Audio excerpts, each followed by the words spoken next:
दोस्तों आपके साथ एक बहुत ही इम्पोर्टेंट वीडियो शेयर कर रही हूँ। इसके बाद काफ़ी ज़्यादा उम्मीदें लगाई जा रही हैं, इस केस के आने के बाद काफ़ी ज़्यादा उम्मीदें लगाई जा रही हैं कि आपकी जीएसटीआर 3B के अंदर अब आपको रिलीफ मिलने वाला है। हालांकि इस केस में बहुत ही इम्पोर्टेंट रिलीफ है जो दिया गया है पिटिशनर को, और उसके बाद उम्मीद लगाई जा रही है कि डिपार्टमेंट की तरफ से कोई नोटिफिकेशन आ सकती है जिसमें आप अपनी जीएसटीआर 3B में की गई गलतियाँ सुधारेंगी, और आपकी जो लेट फीस है उसके रिगार्डिंग भी डिपार्टमेंट कोई नोटिफिकेशन इशू कर सकता है। बहुत ही इम्पॉर्टेंट ये जजमेंट है। इस जजमेंट के बाद ये सारी उम्मीदें जो है लगाई जा रही हैं डिपार्टमेंट से।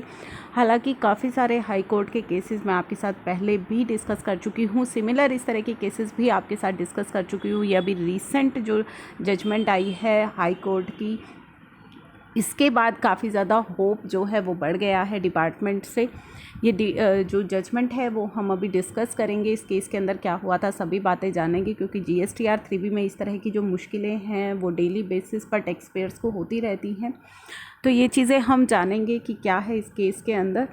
उससे पहले आपके लिए एक इम्पॉर्टेंट अलर्ट है जो आपके साथ मैं हर वीडियो में आपको शेयर कर रही हूँ ताकि आप मिस ना करें अपनी रिटर्न्स को। पहले तो जीएसटी की रिटर्न्स हैं, जीएसटीआर 9 और 9C आपकी 31 मार्च 2021 तक आपको फ़ाइल करनी है। हालांकि इस डेट को फर्दर एक्सटेंड करने के लिए रिक्वेस्ट की जा रही है क्योंकि अभी लॉकडाउन चल रहा है, कोविड की सिचुएशन दोबारा से स्टार्ट हो गई है। लेकिन इसकी जो डेट एक्सटेंशन है उसकी उम्मीदें बिल्कुल ही नेग्लिजिबल है, तो आप इसे 31 मार्च तक फ़ाइल कर लीजिएगा। हालांकि आप उसके बाद भी फ़ाइल कर सकते हैं बट विद लेट फीस। उसके बाद है हमारी इनकम टैक्स रिटर्न फाइलिंग की बात। फाइनेंशियल ईयर 1920 की इनकम टैक्स रिटर्न अगर अभी तक आपने फ़ाइल नहीं की है तो बिलेटेड रिटर्न आप फाइल कर सकते हैं विद लेट फीस 31 मार्च 2021 तक। उसके बाद आप विद लेट फीस भी इसे फ़ाइल नहीं कर पाएंगे। उसके बाद है हमारी Q1 एंड Q2 की जो डेट है TDS एंड TCS रिटर्न की, वो एक्सटेंड कर दी गई थी 31 मार्च 2021 तक। अब काफ़ी सारी क्वेरीज आ रही हैं जिनकी पेंडिंग है, वो पूछ रहे हैं कितनी लेट फीस चार्ज होगी। तो अभी कोई लेट फीस नहीं है। 31 मार्च 2021 तक आप अपनी Q1 और Q2 की अगर आपकी रिटर्न है TDS एंड TCS की पेंडिंग है तो वो आप फाइल कर सकते हैं 31 मार्च 2021 तक। उसके बाद आपकी लेट फीस चार्ज होगी। तो ये कुछ इम्पॉर्टेंट जो कंप्लेंसेस हैं जो आपको 31 मार्च 2021 तक करने हैं। अब हम बात कर लेते हैं अपने केस की। दोस्तों हाई कोर्ट के काफ़ी इंपॉर्टेंट केसेस मैं आपके साथ डिस्कस करती रहती हूँ। काफ़ी सारे जो है पिटिशनर के फेवर में जो जजमेंट सुनाई गई हैं वो मैं आपके साथ डिस्कस करती हूँ, जहाँ पे जीएसटीआर 3B की प्रॉब्लम्स होती हैं, लेट फीस की प्रॉब्लम्स होती हैं, और कुछ स्पेशल केसेस में अलाउ किया गया है कि आप अपनी जो टैक्स पेमेंट है, इंटरेस्ट है, लेट फीस है, उसको इंस्टॉलमेंट में पे कर सकते हैं। वो केसेस मैंने सभी आपके साथ अपने चैनल पर शेयर किए हैं। ये जो वीडियो है, ये जो केस है, ये बहुत ही ज़्यादा इम्पॉर्टेंट है। दोस्तों इस केस में क्या हुआ था, जो हमारा पिटिशनर है उसकी 2 फर्म्स थी, तो उसने क्या किया जो आमतौर पर सभी से मिस्टेक्स हो जाती हैं। उसने जब अपनी फर्म के अंदर अपनी दूसरी फर्म का जो डेटा है वो गलती से डाल दिया। यानी कि अगर मान लीजिए उसकी फर्म की सेल 1 लाख रुपए है तो उसने जो दूसरी फर्म की सेल थी वो भी उसके अंदर दिखा दी, वो भी अपने पहले वाले GSTN के अंदर डाल दी। यानी कि उसकी जो सेल है वो 1 लाख से 10 लाख हो गई, क्योंकि गलती से उसने अपनी दूसरी फर्म की सेल भी जो है ये पहले वाली फर्म के अंदर दिखा दी। तो इस तरह की प्रॉब्लम्स हमसे हो जाती हैं।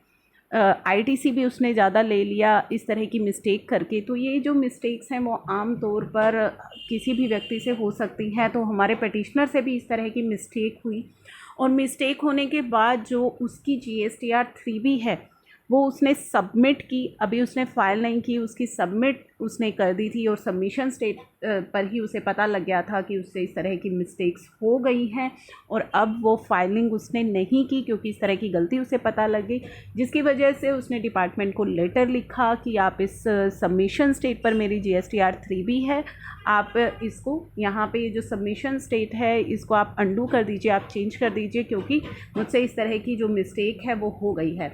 अब यहाँ पे जो नॉर्मल हमें सर्कुलर आया हुआ है जहाँ पे आपको बताते हैं कि अगर मान लीजिए इस तरह की मिस्टेक आपसे हो जाती है, आप सेल अपनी 3B के अंदर ज़्यादा दिखा देते हैं, तो अभी तक हम क्या करते हैं कि आगे आने वाले मंथ्स में हम उसको जो है एडजस्ट करते रहते हैं। अगर किसी पर्टिकुलर मंथ में हमने ज़्यादा सेल दिखा दी तो आगे आने वाले मंथ्स में हम उसको एडजस्ट करेंगे।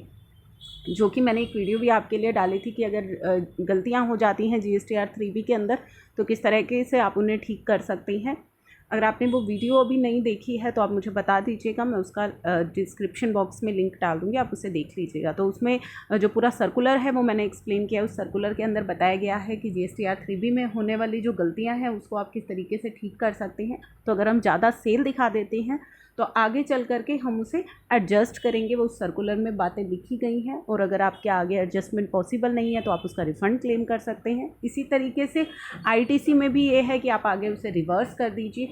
तो इस तरीके के ऑप्शंस आपको दिए गए हैं जो कि आमतौर पर हम यूज़ करते हैं।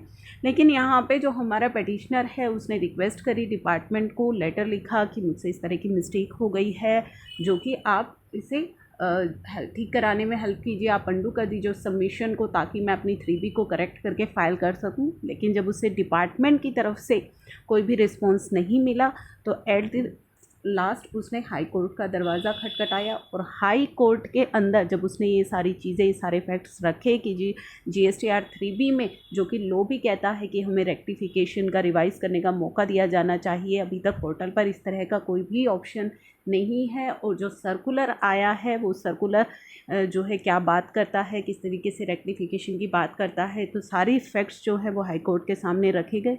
और उसके बाद हाई कोर्ट ने जो है ये जजमेंट सुनाई, जो कि मैं आपको बता रही हूँ कि we hold that writ application should be permitted to rectify 3B in respect of the relevant period.